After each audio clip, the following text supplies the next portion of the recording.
दोस्तों, इस समय भारत में आईपीएल चल रहा है और ये आईपीएल 21 मार्च से शुरू होकर 25 मई तक चलने वाला है। इस आईपीएल को देखते समय आप में से कई लोग कई बार ये सोचते होंगे कि इसे देखकर हम मनोरंजन तो कर रहे हैं, लेकिन इससे हमें क्या मिल रहा है, क्योंकि आखिरकार देश के 1.5 महीने तक 10 टीम आपस में घमासान युद्ध करेंगी और 1.5 से 2 महीने तक ये गेम चलता रहेगा। अब ऐसे में अगर इतना लंबा सेशन चल रहा है तो उसे देखने में व्यस्त टाइम कहीं न कहीं आपका और हमारा तो लगेगा। और इन सब में आपके मन में ये सवाल जरूर उठता होगा कि आखिर आईपीएल हमें तो मनोरंजन मिल गया है, लेकिन इन लोगों को क्या मिल रहा है। आपके कान में आकर कोई कह रहा होगा कि भाई ये लोग बहुत पैसा कमाते हैं, कैसे कमाते हैं, किस जरिए से कमाते हैं।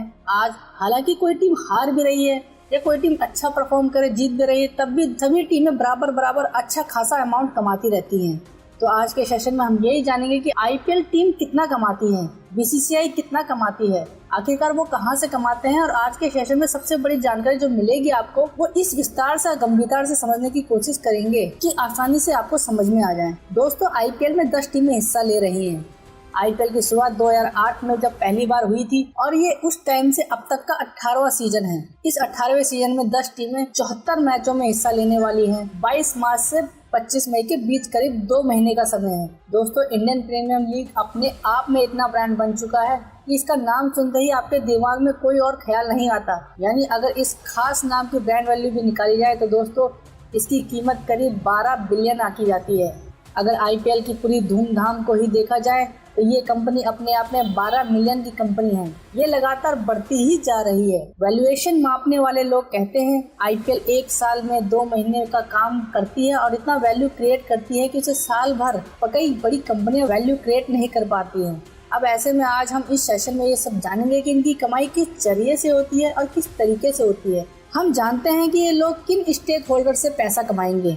इनमें कोई और नहीं बल्कि बीसीसीआई है जो इसका सबसे बड़ा स्टेक होल्डर है। उसके बाद आईपीएल की अपनी टीमें, तीसरे नंबर पर मीडिया राइट्स और स्पॉन्सर रखने वाली कंपनियां, ये सभी आईपीएल के पैसा कमाने के लिए ही आईपीएल में हिस्सा लेती हैं। जब आप मैच देख रहे होते हैं तो जो विज्ञापन आपको दिखाया जा रहा है वो अपने आप में केवल कमाई का एक बहुत बढ़िया जरिया होता है। इस तरह जब आप किसी टीम के कपड़ों पर कोई स्टिकर देखते हैं तो उस ब्रांड का प्रचार का अपना पैसा होता है, इसलिए हर जगह लोग कमा रहे हैं। आईपीएल वाले इन ब्रांड को बढ़ावा देकर कमा रहे हैं और इन प्रचार की वजह से उन ब्रांड को पहचान मिलती है और पहचान के साथ साथ उनकी ब्रांड वैल्यू भी बढ़ती है।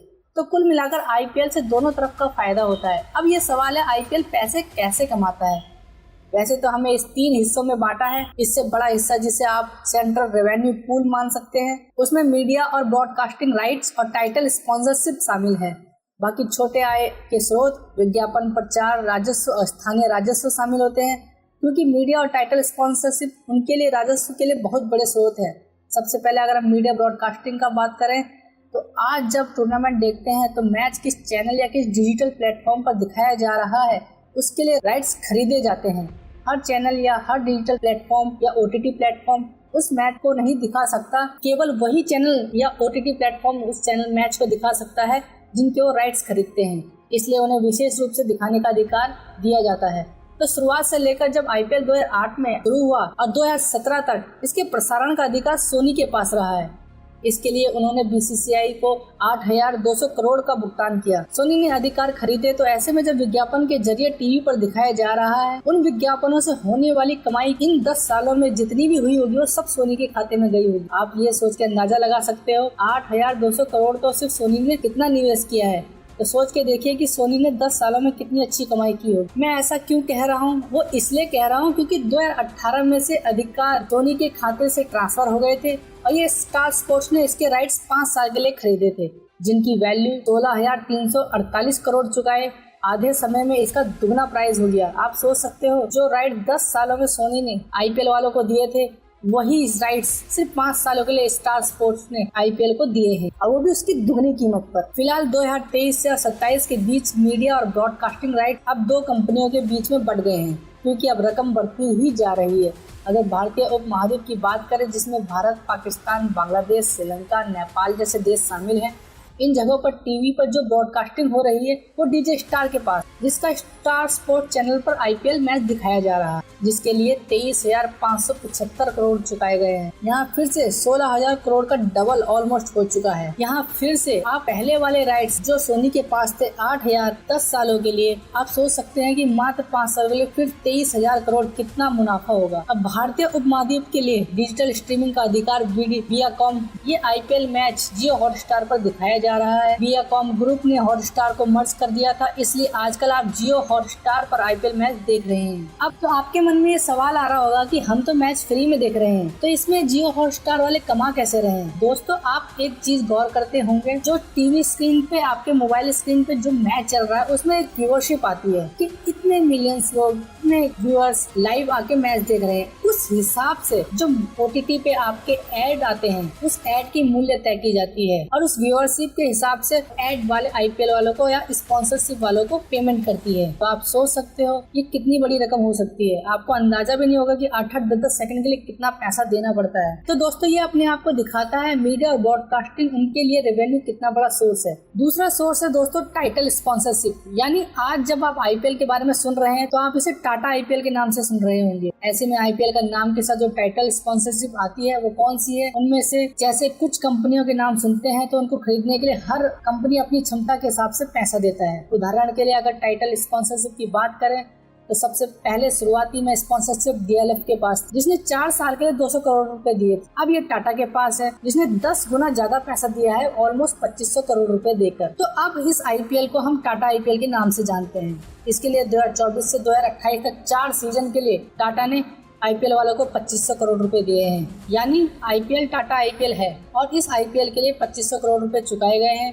उन पर कोई ना कोई ब्रांड होता है, जहां भी बल्ला हो, कपड़े हो, टोपी हो, हर जगह कोई ना कोई ब्रांड चिपका होता है। आपने देखा होगा जिस भी ग्राउंड पे मैच चल रहे हैं वहाँ पे एक टाटा की स्पॉन्सरशिप कार रहती है, जिसका वो अपना ब्रांड वैल्यू बढ़ाने के लिए, अपने सेल परसेंटेज मार्जिन बढ़ाने के लिए वो मार्केटिंग का एक जरिया बनता है। इसके अलावा दोस्तों विज्ञापन बोर्ड आप देख रहे हैं, एलईडी स्क्रीन, खिलाड़ियों के बैट पे लगे स्टिकर, दस्ताने, हेलमेट, इन सब पर प्रचार हो रहा है। यहाँ तक कि जो बाउंड्री की रस्सी होती है, आपने उसमें भी देखा होगा कि उसमें भी ब्रांडिंग है, ताकि कुछ टाइम तो मिले ब्रांडिंग करने के लिए। तो सोचो, एक छोटी सी यूनिक चीज को भी नहीं छोड़ते हैं विज्ञापन के लिए आईपीएल के सेशन के दौरान। और ये आईपीएल इतना बड़ा है, जब आईपीएल चलता है तो आप सभी जानते हैं कि ऑलमोस्ट दुनिया की सारी क्रिकेट थम जाती है। क्रिकेट तो छोड़ो, online platforms, news, viewership, movies या कुछ भी प्लेटफॉर्म हो, तो सब एकदम फीके पड़ जाते हैं आईपीएल के सामने, क्योंकि उस टाइम पूरा देश जश्न मना रहा होता है आईपीएल को देखने में। बाकी दोस्तों,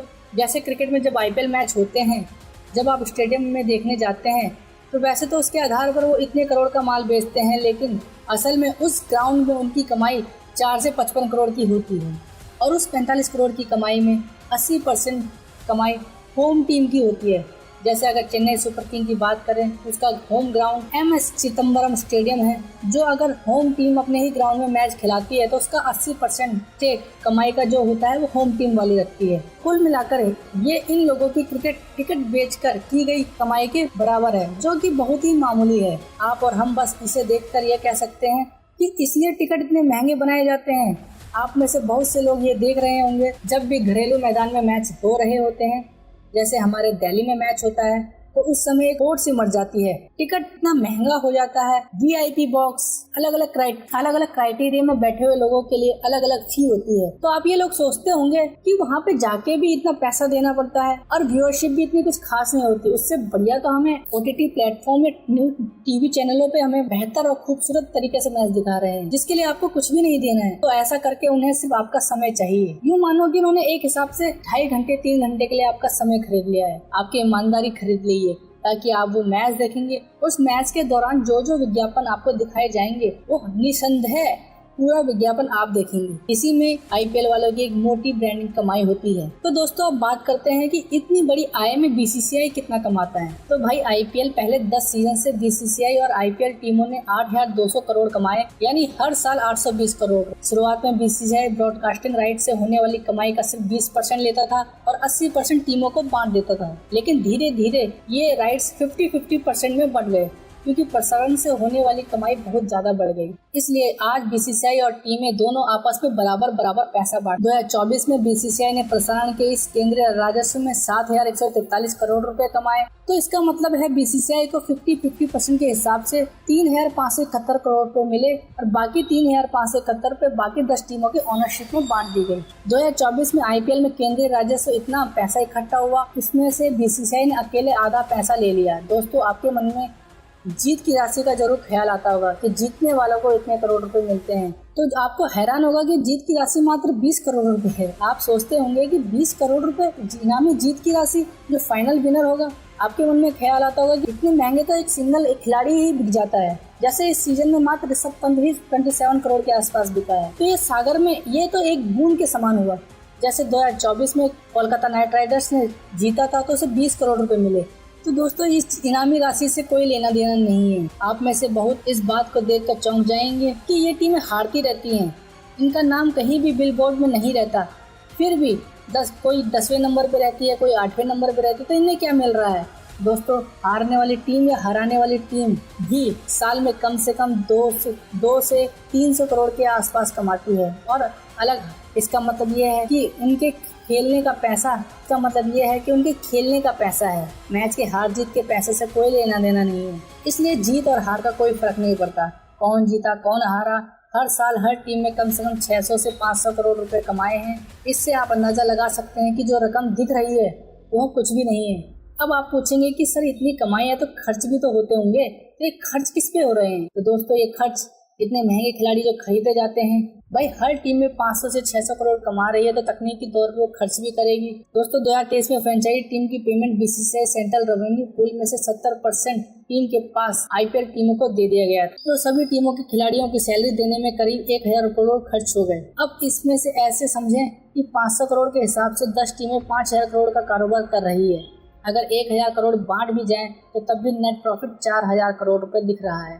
आगे बढ़ते हुए अगर हम टूर्नामेंट की बात करें, जिसमें ट्रैवल, लॉन्जिंग, बाउंड्रिंग, सिक्योरिटी ये सब मिला दें, तो तब भी इन सब की वैल्यू 500 करोड़ के आसपास नापी जाती है। और 1,000 करोड़ प्लस 500 करोड़ लगा लो 1,500 करोड़। फिर भी 500 करोड़ में से अगर 1,500 करोड़ पे निकाल लिया जाए तो 3,500 करोड़ मोटा मोटा बीसीसीआई वालों को बचता है। तो आप इससे अंदाजा लगा सकते हैं कि ये कमाई का जरिया कितना बड़ा है।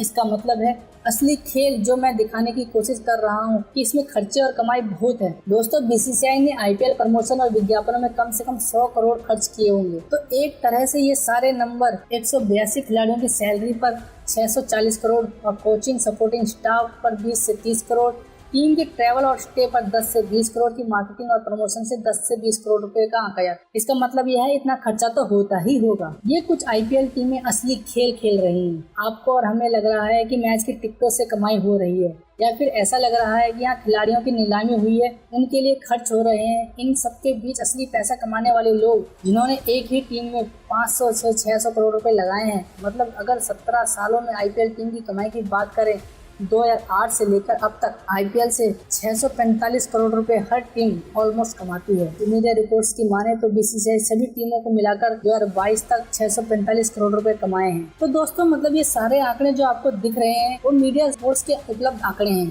तो दोस्तों, आशा करता हूँ कि आज के इस वीडियो में आपको जरूर कुछ महत्वपूर्ण अपडेट्स और अपने इन चीजों के डाउट्स क्लियर किए होंगे कि ये बीसीसीआई और आईपीएल टीम कैसे पैसा कमाती हैं। मेक श्योर ये वीडियो आपको पसंद आई होगी। ऐसी ही हिम्मत देने के लिए इस चैनल को लाइक और सब्सक्राइब कर दीजिए।